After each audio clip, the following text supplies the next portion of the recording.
I'm Denise, I'm 24. I'm from Blythe and I've lived with Lisa since I was 8 or 9, till I was about 21.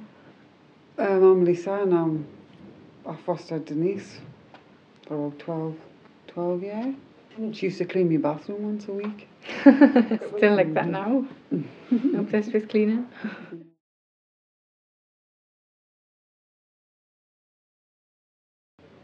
I can vaguely remember walking up the drive and wondering what it was going to be like, but I knew that like she had a daughter, because like previously I was by myself and I spent a lot of time, but I was used to being by myself. You've always getting on, haven't you?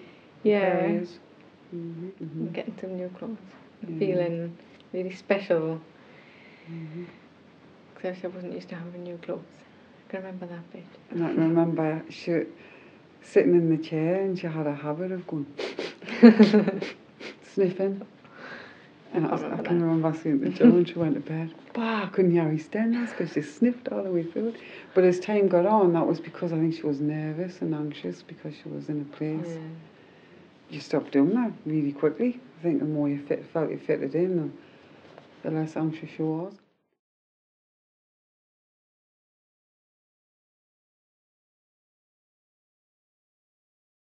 We wanted you put in for your long term, and we realised she wasn't going to go back to her mum. She was just as anxious as us about hoping that it went to panel and it went smoothly, and you were sat at the bottom of the stairs hoping. I can't remember, I think I must have been sleepwalking. Yeah, and so it showed you how conscious she was about hoping that she was going to be long term living with us. She was sitting at the bottom and said, "What are you doing?" Nothing. And she obviously was asleep, and our subconscious was thinking, if I come down and maybe able to hear whether I'm going to be living with them.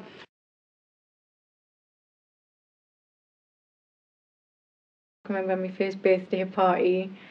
There was a barbecue in the garden, wasn't it? And it rained, so it was in the garage. Yeah, that made me feel part of the family straight away.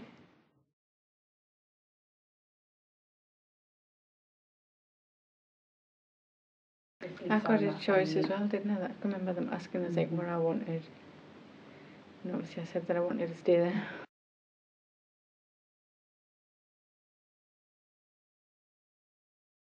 It was like a weekly thing when they used to take us out, wasn't it? We were doing like different activities, different drawings, and writing down how I feel.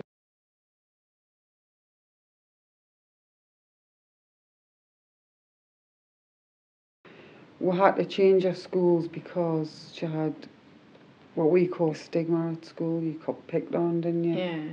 When I lived at home, I wasn't forced to go to school, so I didn't have to go if I didn't want to. I think it was when I moved schools, wasn't it? Obviously, it was like a fresh start, because I always wanted to go to school anyway. Your confidence level went higher. It was an important thing to move our school, and because the bullying was awful.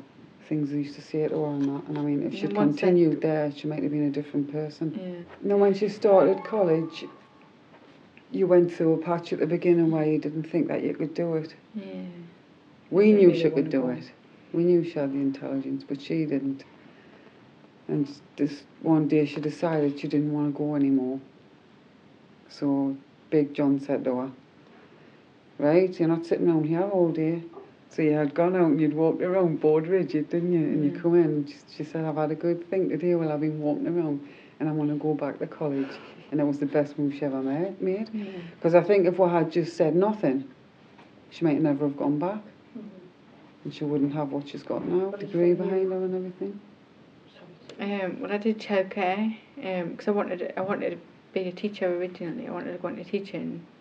So then I did my foundation degree at uni. So now, basically, if I want to go into teaching or social work or whatever, I just have to do one more year to kind of top it up, which is what I'm thinking about doing when I go back to work.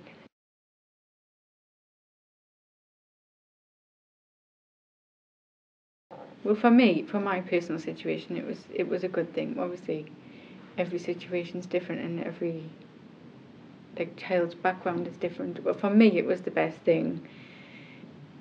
Like as I was growing up, I wouldn't admit that I was fostered. It was like a big secret, wasn't it? I would never tell anyone at school. Like Mel was my sister, and this was my mum and dad. I still call you mum and dad now. Obviously, I class them as mum and dad. But now that I'm older, and especially now that I've got like my own daughter, I'm more comfortable talking about it. I just think, why should I be ashamed? Because it was obviously the best thing that happened to me. If you kind of look at if I hadn't been put into care, where would I be now?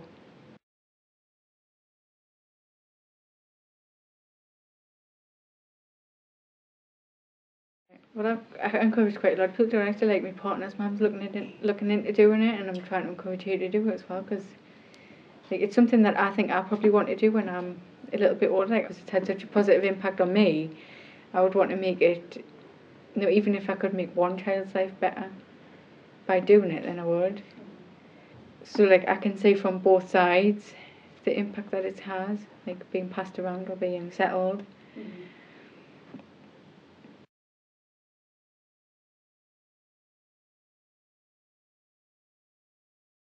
It's just the same as any child would say their own parents. Like I might say, oh, not as much one week and then loads the next week.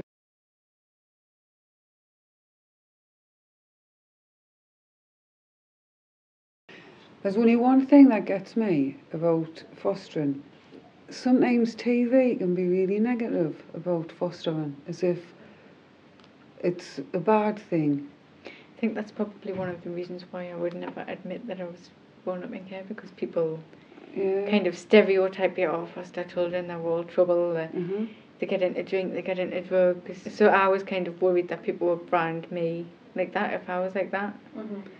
And it's like a child, for instance, if a child's anxious because they're going to have to go into care, they shouldn't feel that way. They could move in and find it's brilliant, they love it. Mm-hmm. They've got to like go in there with an open mind as a teenager. Because me as like a foster carer, I do it for the child. That's how I feel. I do it to make somebody happy. I do my best to try and make them feel comfortable and happy. In the past, me and Denise have had our run-ins. And nothing any different to like any teenager would have with their own parent, though. Yeah. You can have a child who's off the rails, who lives with their mum and dad, who's been brought up properly, respectably, who's been brought up with the right morals. They might just get in with the wrong crowd. It's not just foster children.